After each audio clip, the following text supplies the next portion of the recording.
Well, I changed the title slightly, but before I start, thanks for having me.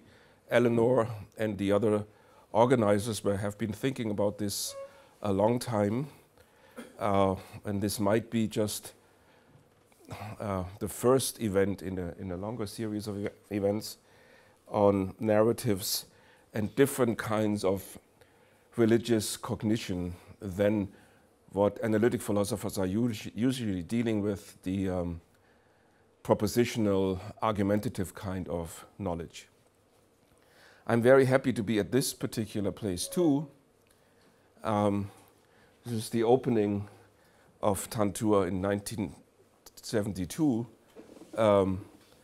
because Pope Paul VI, when he made the pilgrimage to the Holy Land and praying with the Patriarch Athenagoras of Constantinople, he came up with this idea to build this place as a center for ecumenical meetings, and then later on also interreligious meetings.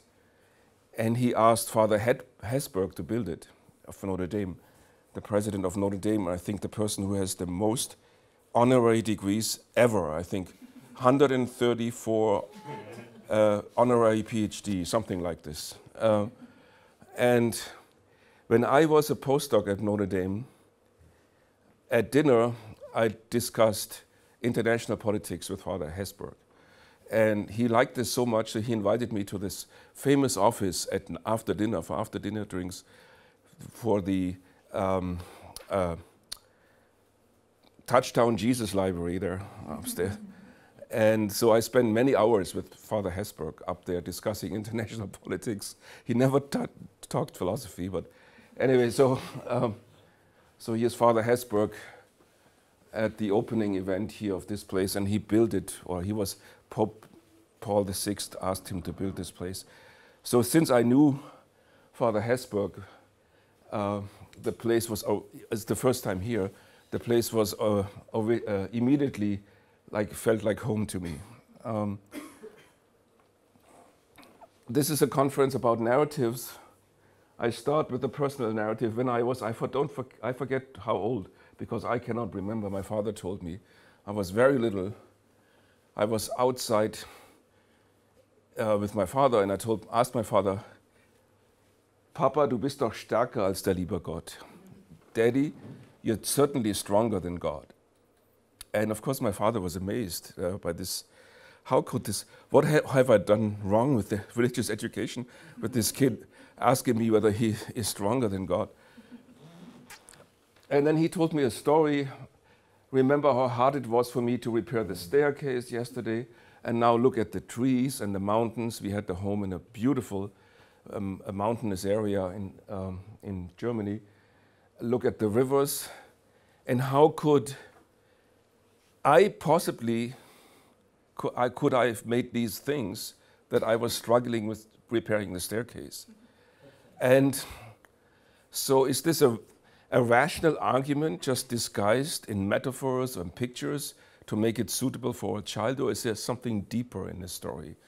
And I think, does it carry a meaning?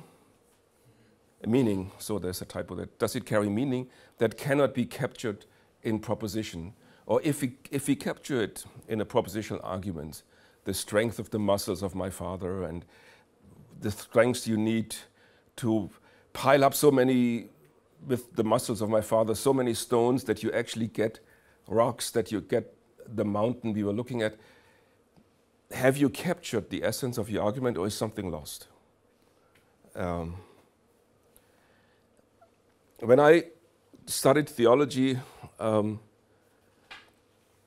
we did seminars in exegesis, usually it was meant to be on a chapter of a certain gospel, and we ended up doing just one verse the entire semester. That's how it usually worked. So I will also look only at one verse for this entire talk. So this is the story of Job, or I take this as a starting point. I will come back later, so the talk is not so much about Job, but I take it as a starting point. You all are familiar with the book of Job, and at the very end, there's this surprising ending. After all these rational arguments and questions by the friends and about suffering, and Job keeps arguing with God, and then God tells him this narrative about the beauty, strength, and the inspiring might of nature, and the beasts he created, the behemoth and the sea monster, Leviathan. And then he demonstrates to Job the futility of questioning God, it seems, who alone has created these beings and who alone can capture them. See the sea monster and the behemoth, and then God and Job up there. And this is the passage in English on the right-hand side. So there is this puzzling last insight then, which finishes the entire debate and the questioning, and Job finally has got it after this argument by God. My ears had heard of you, but now my eyes have seen you. What has happened here?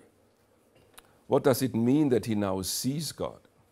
Seeing can be, as we all know, also knowing in Hebrew, but so it doesn't necessarily mean that he has like a vision of God, but he has come from a less firm state of knowledge to a much more firm state of knowledge by listening to this story about the beasts and the beauty of nature and the strength of the beasts. So for a normal analytic philosopher struggling with the problem of evil, that's a non-starter. How could this thing convince anyone? That's not an argument. But Job, obviously, was very much impressed by it, with it. So analytic philosophers look for the hidden logical structure of language, the logical structure that all sentences in all languages have in common. They look for the deep logical form of a sentence. Remember Frege's analysis of the sentence as a function. And the tools of philosophical analysis is the predicate calculus, quantificational logic, model logic, set theory, and all the categories you can work with basically initially is set and element. It's a very poor ontology.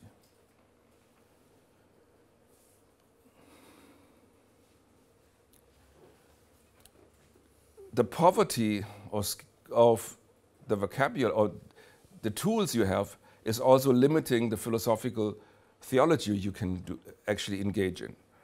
So initially, analytic philosophers asked questions, is God a proper name? Then slowly richer sets of categories have been adopted, somewhat eclectically, universal, particular. Some introduced substance and property again, obviously from former traditions, or processes and events later on.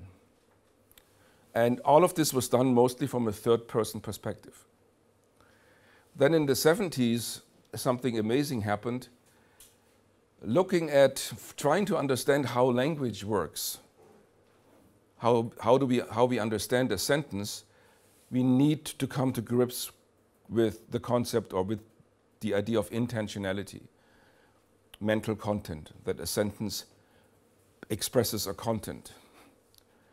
And Searle and others then pointed out that intentionality is necessarily accompanied with consciousness.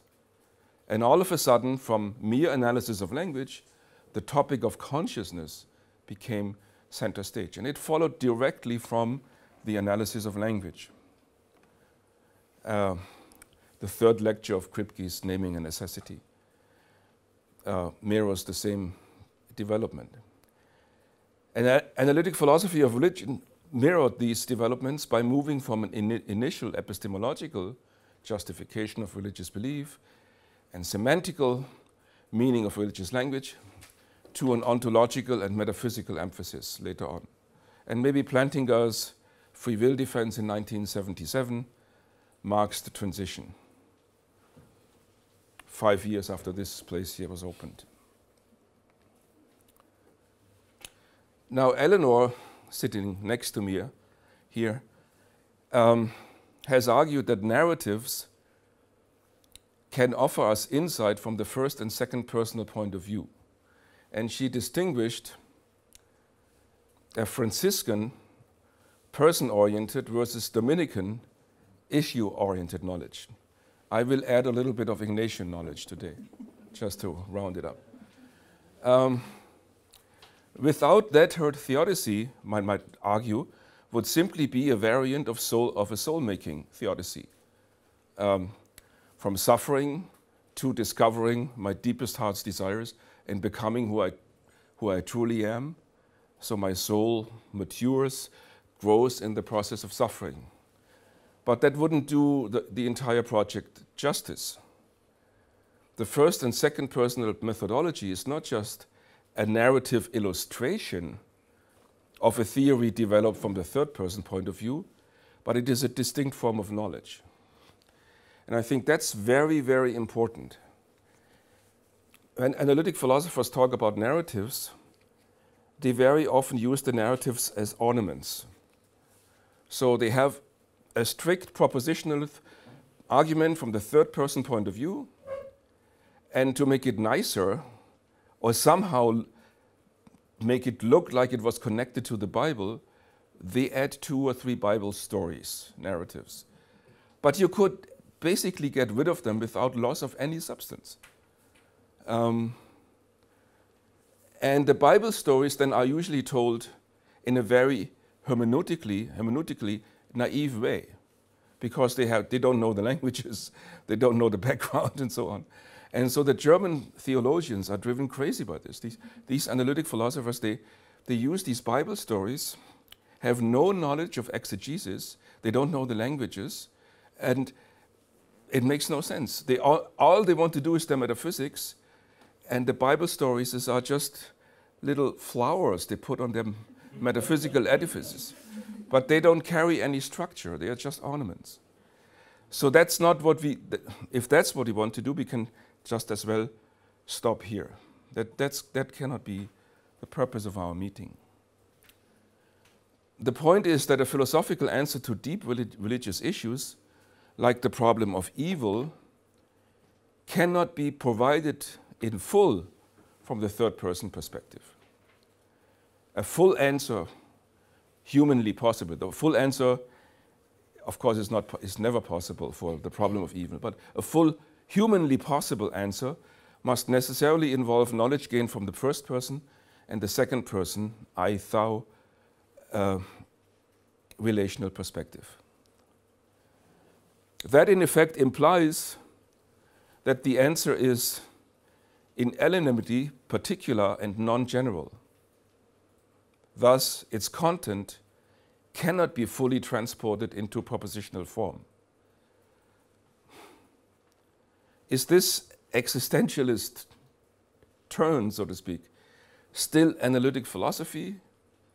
Or does the word analytic philosophy now lose all of its precise meaning, if it ever had any? The question here is, of course, Pascal's famous sentence, le cœur a ses raisons que la raison ne connaît point. The heart has its reasons that reason does not understand. First personal and second personal knowledge is, to a large extent, knowledge mediated by intra-psychic events, not knowable through external observation or abstract reasoning. So both first personal and second personal knowledge, we can only get this knowledge by looking at inner psychological events. And this raises, of course, immediately the question, how does the psyche know itself? Not everything is transparently given in consciousness. Of course, that I now have a certain impression of light in the back and darkness here, that's immediately given in consciousness. But that's not my entire psyche. That's just a very small part of my conscious stream the stream of conscious events. Large parts of my psyche are not transparently given. And then how do I know them? How do I get to know them? And the scholastics, especially following later on in the Baroque scholastics, in the Jesuit tradition following Ignatius, developed very intricate system that we need something like an inner sense organ, fantasia, memoria, to get to know ourselves from the inside. There are inner mental images that need to be interpreted to learn more about the fullness of our psyche. And this was not discovered by Freud, but it's already, give you a quote here, it's too long to read all of it, by Suarez in De Anima. There at the very end in the English translation, beginning here, he says, however, no cognitive image can be formed by the intellectus agens, which communicate either the soul or the faculties as in themselves. The reason is that the soul, as already said, does not recognize itself through itself, but it reaches self-knowledge through its own effects or acts, that is, through foreign images of knowledge. It recognizes itself with its own abilities and habits through the images. So this was also already known by the medievals, that knowledge of the soul is acquired by images. Freud does this by free association. In his seminal 1958 article, my fellow Jesuit, Karl Rahner, wrote, the article was called Das Dynamische in der Kirche, and it has a very long chapter, The Logic of Existential Knowledge.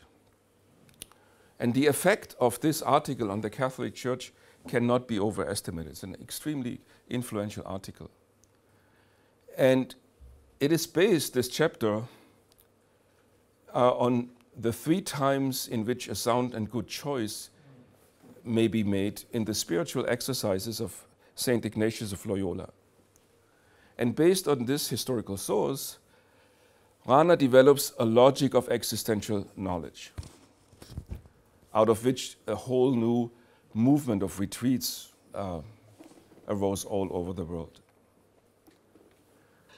So Saint Ignatius of Loyola distinguishes 3 ways of acquiring spiritual knowledge or religious cognition.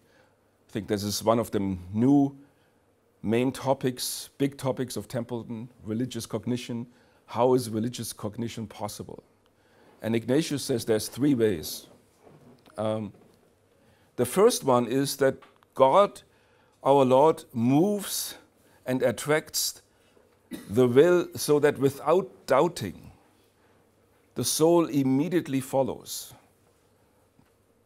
And he takes the example of the conversion of St. Paul, or mystical experiences, as examples of the first kind of gaining spiritual knowledge. So God's soul moves the soul and the will directly. It's a direct vision of God, so to speak, a mystical experience which then changes the person possibly completely, like in the case of Paul. The second time is when sufficient clarity and understanding is received through experience of consolations and desolations, feelings, you look to your feelings, and through the experience of discernment of different spirits. And he does this by having people visualize scenes as he did in his own biography, when making his decision to follow Christ, visualizing scenes, and then listen to very carefully the emotional response. So he was thinking about, should I become a famous knight, impress the ladies, or should I live like St. Francis and walk poorly, without property or without money, walk to Jerusalem? And he thought about the first alternative, and immediately all the pictures came up in his mind about being a knight and impressing the ladies, and it was all very nice. But after he finished this mental exercise, he felt kind of empty. There was no consolation. But then he thought about following St. Francis and doing a pilgrimage to Jerusalem.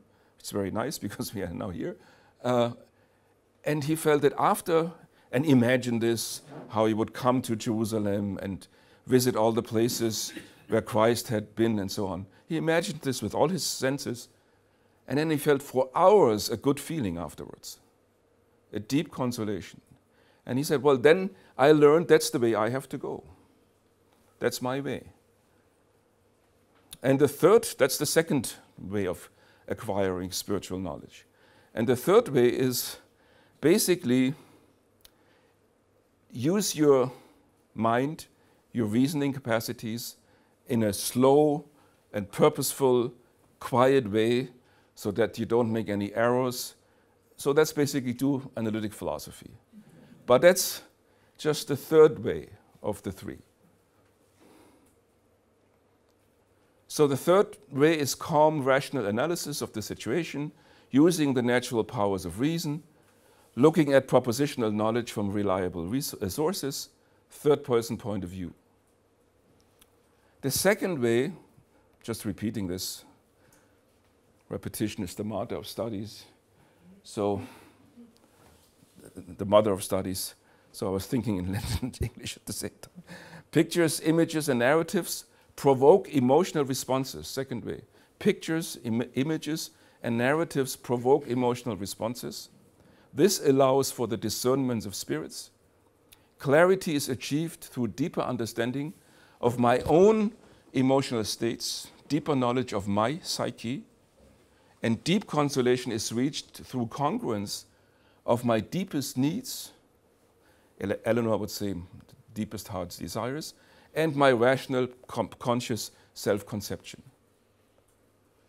And the first way is, of course, well, what he calls a consolation without preceding cause. I have not done any exercises, whatever.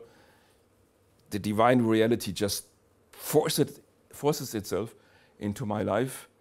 No rational argument, no discernment of an emotional state. If God, who is never, that's Rana now, if God, who is never a secondary cause, is ever experienced directly, then in a transcendental state in which there is content but no object. And that's how he describes philosophically this first way. Experience without an object, but not without content. Nicht gegenständliche Erfahrung in German. Yeah. Hard to translate into English. And then Rana proposed in this seminal article a new old theology. Theology, according to Rana, must go beyond the third way of knowing and incorporate the second and first way, but especially the second way. And Rana says he finds this way of doing theology exemplified especially in Thomas Aquinas. And here's a quote that translated into English by Rana. There is not in him, Thomas Aquinas, that terrible difference which can often be observed in later theology between theology and the spiritual life. And I think that's basically summarizes your work in a way, to rediscover this old original Aquinas in which there is no difference between theology and spiritual life, or less of a difference. So now I move on to the empirical, the empirical validation. And because one thing we want to do in this research project is to move from these things to modern brain science and psychology and see whether we can find any evidence whether this picture is true or not. Science-engaged theology, Templeton would call that. And there is in psychology, has been for a long time an agreement about the two systems approach. There are two basic systems, there are many others, but two basic systems in the human mind. And various labels exist: intuitive versus analytical, automatic versus deliberative, non-verbal versus verbal, experiential versus rational. And over the last 20 years, theories of motivation have been incorporating different motivational systems in a way very similar to these two different modes of human information processing. And I do a research topic with the Templeton Religion Trust in Munich with the Technical University, and the psychologists there at the technical universities right now. We just finished our first year. So the rational system is primarily verbal. It operates in the domain of language and abstract symbols, and it processes information analytically. And it guides thought as well as action on the basis of logical reasoning. Because of its orientation towards delayed action, it's slower in processing, but very flexible. In other words, it changes more rapidly with the speed of thought. You can switch your thoughts very rapidly around. And it's very closely tied to conscious experience and capable of future-oriented planning and long-term delay of action. The experiential system, on the other side, in contrast, processes information in a holistic, associative fashion. In a given situation, the experiential system guides thought and action on the basis of ongoing feelings, pleasure, pain, like Ignatius said, and prior effective experiences in similar situations. So your whole life history is encoded in that system. All the experience you have made, the painful ones and the good ones. By encoding percepts into images, metaphors, and narratives, the experiential system is close to the concrete perceptual reality of experience. Due to its orientation towards immediate action, it processes information more rapidly, but changes more slowly. And only after repetitive and intense experience. That brings us back to the question of how do we gain knowledge about ourselves. This system operates largely outside of consciousness.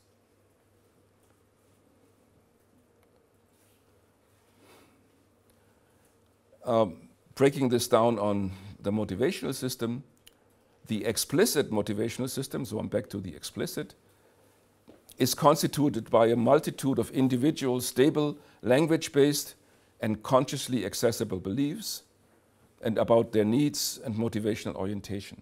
It's our motivational self-image. If I ask you why are you here, you will give me a story why you're here. That's your motivational self-image. It's readily available to your consciousness. It contains the consciously accessible goals as well as the cognitive strategies and plans. Goals are defined as internal representations of desired future states that guide individuals through thoughts and actions and furnish their lives with meaning, motives relating to external assessments, ideals and purposes. So if you had asked Ignatius, what is your current situation? Well, I'm struggling between living like St. Francis or becoming a knight.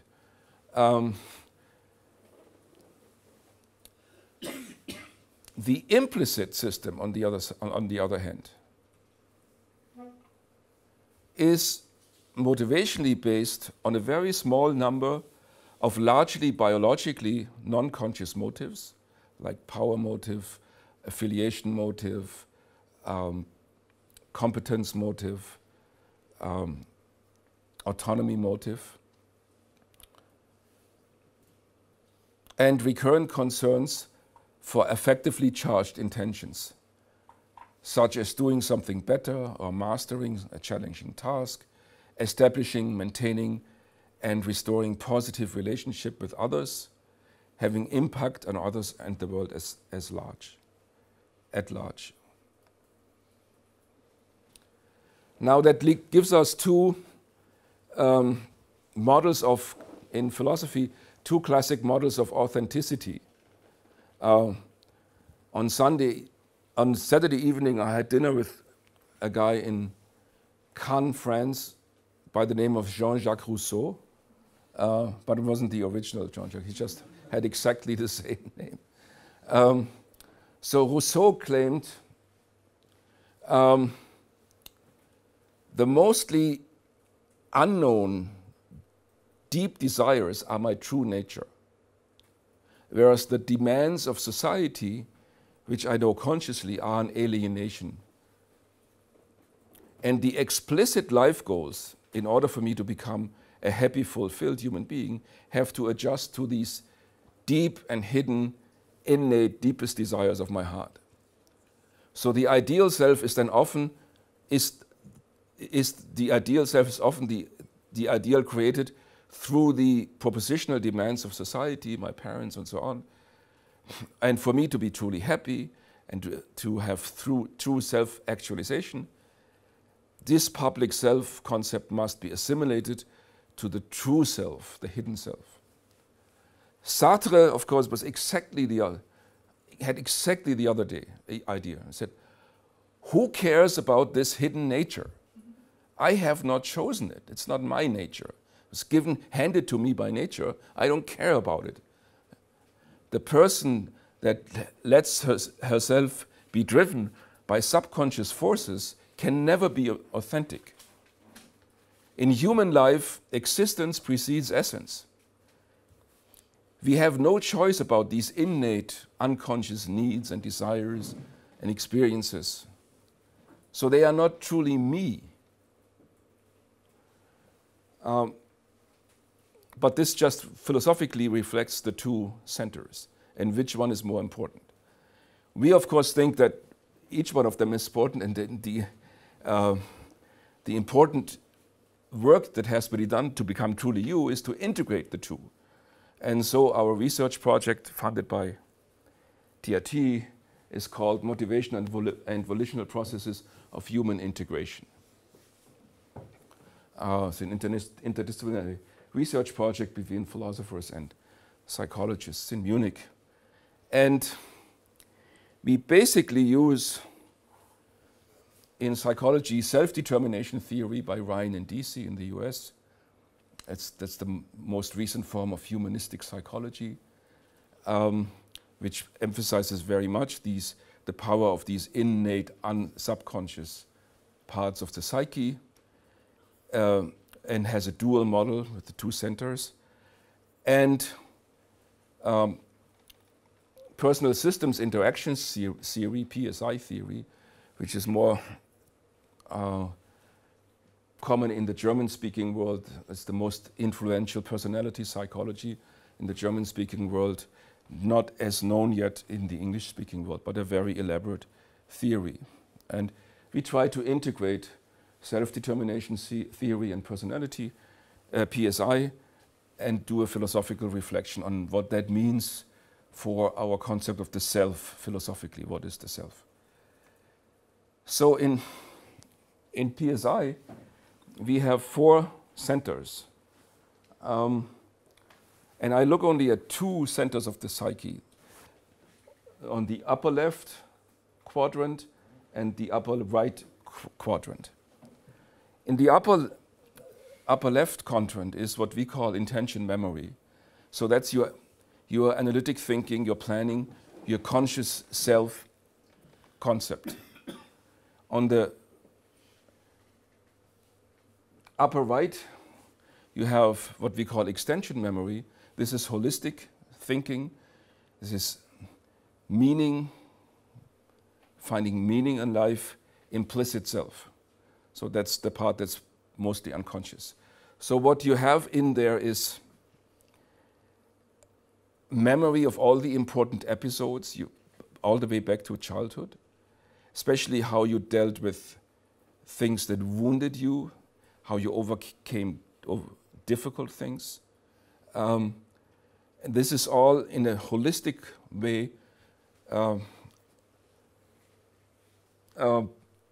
stored in this part of the brain. Actually, we have done experiments now where we can locate these different centers by fMRI images in the brain.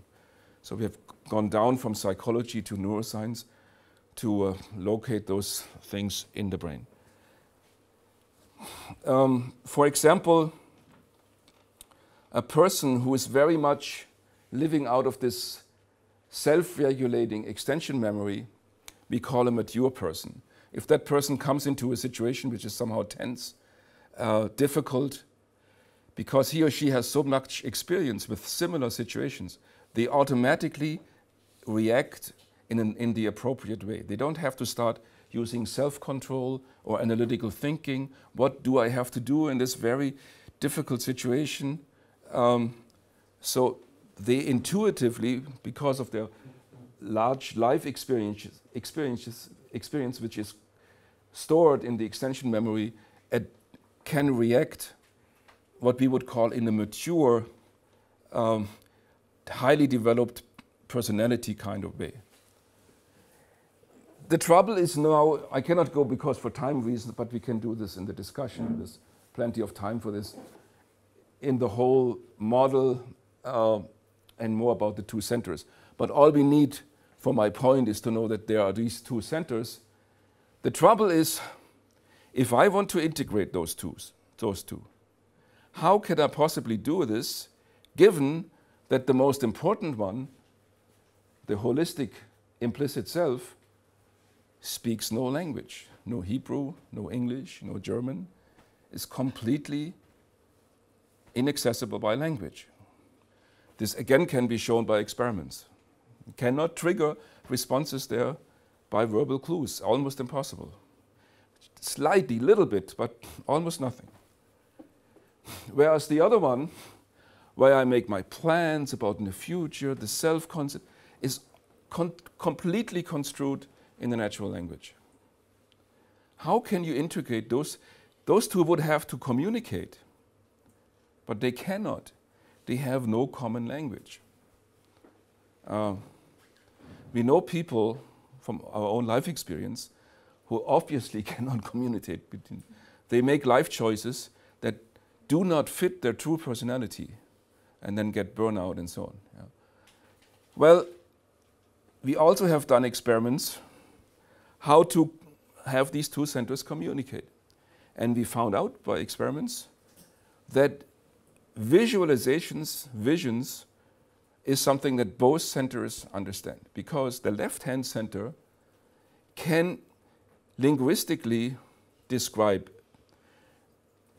a narrative, a scene. And then you imagine places, like Ignatius asked us to do. Imagine the place, setting the place. What exactly happened there? Imagine yourself going by foot to Jerusalem, in all details, how it smells and how it feels. And then this imagination triggers many responses in the extension memory. It affects positive or negative effects. So we have done a lot of experiments, like in the series of studies, participants were given power or affiliation-related goals on the left-hand sides, and they either had the opportunity to translate these verbally represented goals into an experiential, non-verbal format, basically a story, a narrative, guided through goal imagery procedures, it's a standard in psychology, or not. control group. The results showed that in the goal imagery group, but not in the control group, participants' commitments to the assigned goal and their behavioral efforts aiming at attaining the goals were significantly predicted, that means enforced, strengthened by their implicit motives. So if the two systems work together, you're much more powerful, much more motivated, much more integrated to realize your goals. And the only way to do this was narratives and visualizations. Because otherwise, self-knowledge, you have no knowledge about your implicit system, linguistically, propositionally. No access. And see what Suarez said, a very large part of our self-knowledge has to be done by pictures, because the soul has no direct access to itself. So the medievals knew this already. What we can now show in experiments, measuring testosterone and brain images and so on. So thus individuals can increase the degree to which their goal choices match their implicit needs through careful exploration of the emotional incentives and disincentives associated with the pursuit of a given goal. So this was done by our psychology partners, Professor Kerr and his students. Of course, we philosophers don't do any experiments, and that's good that we don't. So the narratives evoke mental imagery. And mental imagery bridges the gap between the conscious ego, what we call the intention memory, and the implicit deep self, the extension memory, the deepest heart desires. And the knowledge of the implicit self, my heart's deepest desires, can facilitate spiritual knowledge. So coming back, time is almost up. Coming back to Job, he pictured also this behemoth, also sometimes is thought is a hippopotamus, and it's very strong, very masculine, muscular, and then God says, how can you even question my wisdom if I can make something like this? Well, look at this picture. It's a hippopotamus. The picture is not only a picture of natural strength. It evokes my own experiences of awe in nature, memories of the power of nature, my own experiences of the beauty of creation, experiences of being humbled by nature, humility in theology, another Templeton topic here.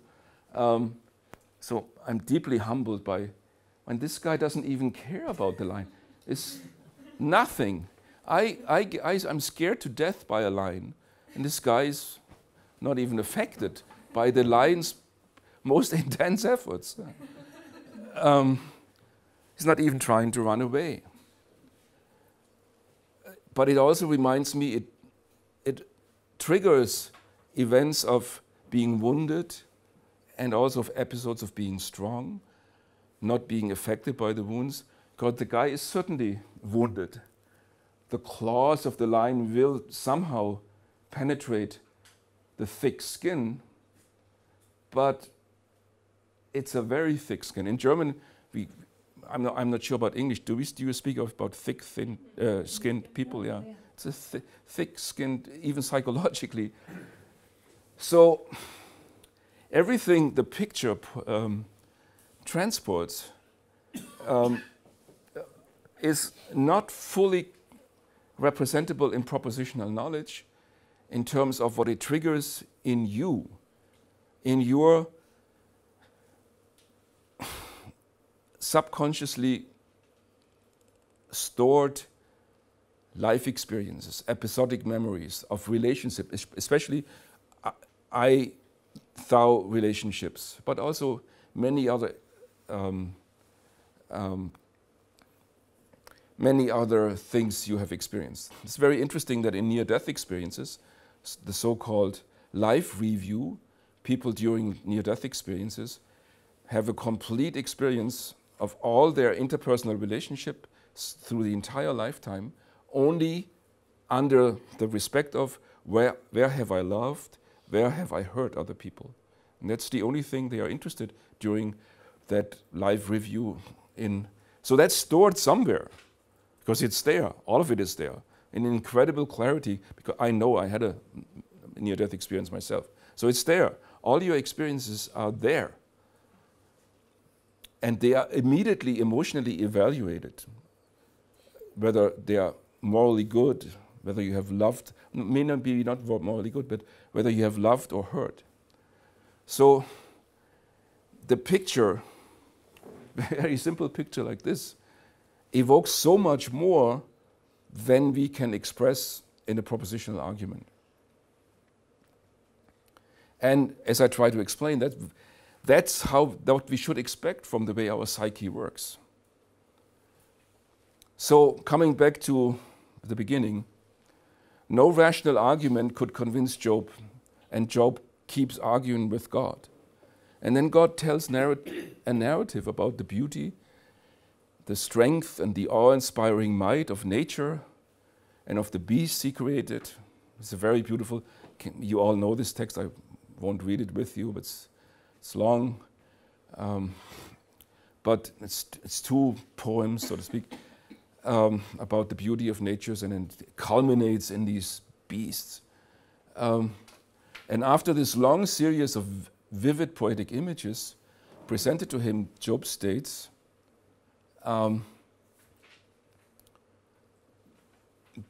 only by hearing of the ear I have heard of you, but now my eye sees you. So something has happened just by God giving him these images. Some profound religious insight, whatever that is, but that's our topic, has happened. And I try to explain a little bit why I thought something profound happened. Was Job convinced by rational argument dressed in metaphors? Third way. So was it really just a rational argument? But since this is a Bible and not a philosophy book, so it was expressed in nice pictures of animals and creatures and the beauty of the creation and so on? Not likely. Did Job have something like a mystical experience of God evoked by the imagery of the poem? I explored this possibility in my last talk. And the more I think about it, I think, no, it's possible, but probably not true. When he talks about seeing God, it's probably not talking about a mystical experience that all of a sudden made everything clear to him. So more likely, so the first way, more likely did the metaphors and the images and the narrative evoke images and memories of deep experiences of formative life episodes in Job. Experiences of awe of nature, the well-orderedness of nature, the beauty of nature. Being in this very limited, I can go back to our psychological model, when you're in trouble, you're in the discrepancy system, lower left quadrant, what we call the object recognition system in the cool PSI theory, which associated with a high negative affect. So when you are in a very difficult situation of suffering, stress, you move it directly into this system. Very simple case would be, you usually open your door with your keys, and all of a sudden you come home and the key doesn't work. Immediately you switch into this object recognition. It's no longer an intuitive behavior which runs automatically, lower right quadrant. You switch into the object recognition, something is wrong here, Did my wife change the locks? And then you are very narrowly focused. You lose access to the extension memory yourself, and you have a high negative affect, anxiety.